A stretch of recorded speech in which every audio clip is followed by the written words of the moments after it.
ഇന്ന് ലോക സംഗീത ദിനം. സംഗീതം മനുഷ്യന്റെ എല്ലാ വികാരങ്ങളെയും പ്രകടമാക്കാൻ കഴിയുന്ന നാദഭാഷ. അത് പണ്ഡിതനെയും പാമരനെയും ഒന്നുപോലെ ആകർഷിക്കുന്നു, ശിലയെ പോലും അലിയിപ്പിക്കുന്നു, അറിയും തോറും കൂടുതൽ ആഴങ്ങളിലേക്ക് നമ്മെ ആനയിക്കുന്നു. സംഗീതം ഭാവരാഗ താളലയങ്ങളുടെ സമ്മേളനമാണ്. സംഗീതത്തിൽ അതിസമ്പുഷ്ടമായ പാരമ്പര്യമുള്ള രാജ്യമാണ് നമ്മുടെ ഭാരതം. സാമവേദത്തിലാണ് സംഗീതത്തെ കുറിച്ച് പ്രതിപാദിച്ചിരിക്കുന്നത്. ഭാരതീയ സംഗീതത്തിൽ സപ്തസ്വരങ്ങളെ ഷഡ്ജം, ഋഷഭം, ഗാന്ധാരം, മധ്യമം, പഞ്ചമം, ധൈവതം, നിഷാദം എന്നിങ്ങനെ വിളിക്കുന്നു.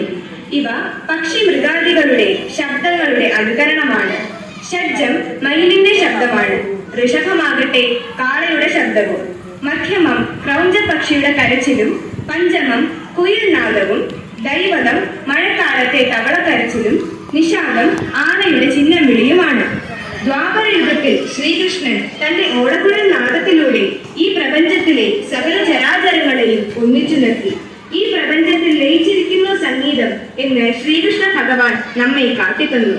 പ്രകൃതിയുടെ ഭാഗമാകാൻ നിങ്ങൾക്ക് ഓരോരുത്തർക്കും സാധിക്കട്ടെ എന്ന് ആശംസിച്ചുകൊണ്ട് നിർത്തുന്നു. നന്ദി.